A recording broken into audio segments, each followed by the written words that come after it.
All right, today we're going to learn about creature alliteration poems. Our learning objective is I can learn aspects of creature alliteration poems and then practice writing my own creature alliteration poem. So what is alliteration?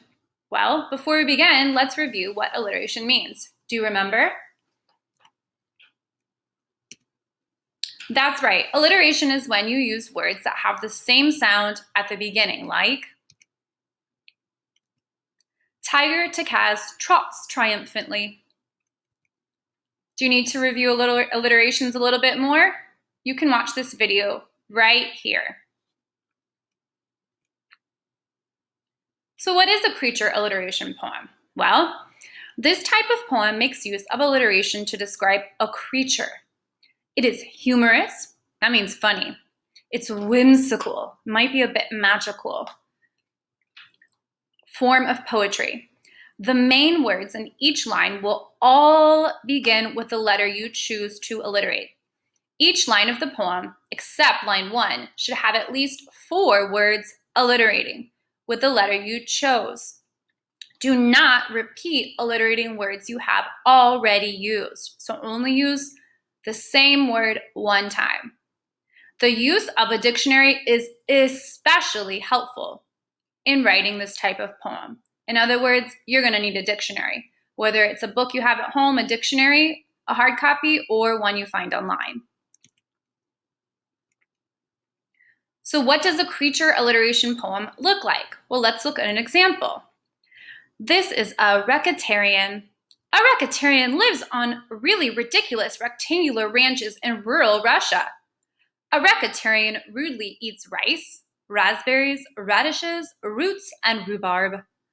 A racatarian likes rusty things, Rhode Island, Rottweilers, and ravens. A racatarian wore a rickety pair of rollerblades and rafted down the roaring Roseburg River. My racatarian rolled red roses over the rug in my room and ruined it. Did you notice what their creature was? It's a racatarian. And as you can see, it's a bit fictitious or made up.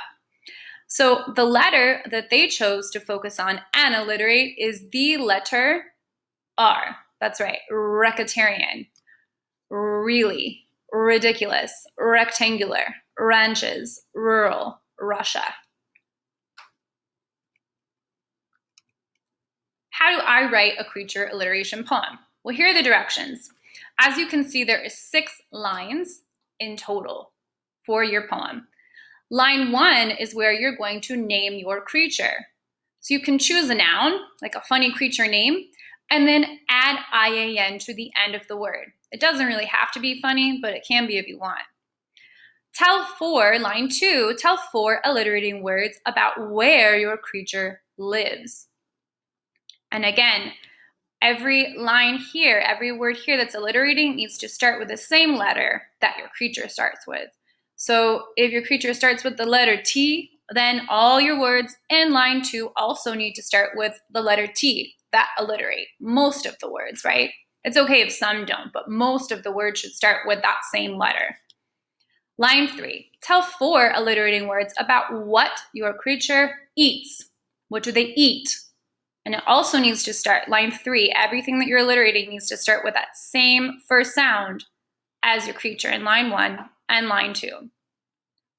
Line 4, tell 4 alliterating words about what your creature likes to do. And again, you're sticking with the same letter or sound all the way throughout your entire poem. Line 5, tell 4 alliterating words about something about your creature. So it can be anything you want to tell us about your creature.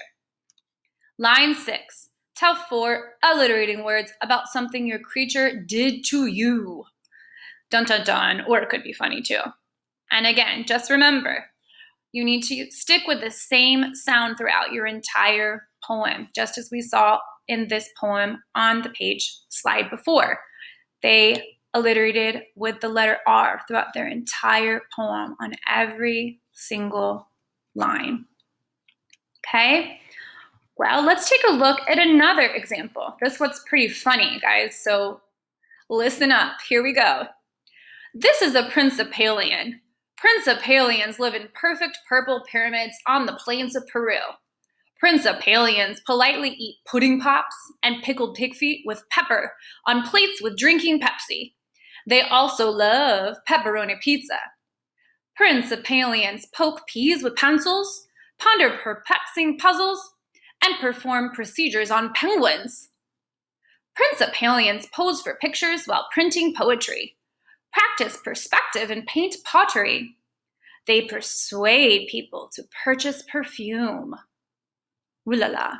This Principalian prescribed a painless pill for me and panicked when I pretended to perish. Perish means go away. So as you can see here, the creature's name is a Principalian. Did anybody notice that Principalian sounds a lot like principal with IAN on the end? So the creature is named after a principal. That's pretty funny. The letter that they repeated, or the sound in this poem, wasn't the letter R this time. This author, this poet, chose to focus and alliterate the letter P. Pa-pa-pa.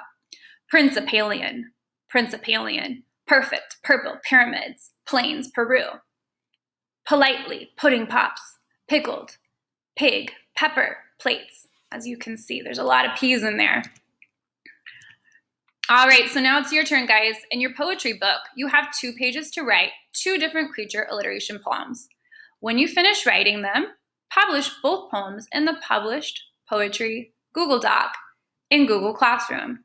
Type one poem on page 10 and the other on page 11. Make sure to keep your poems organized in your published poetry document. Have fun. I cannot wait to read these.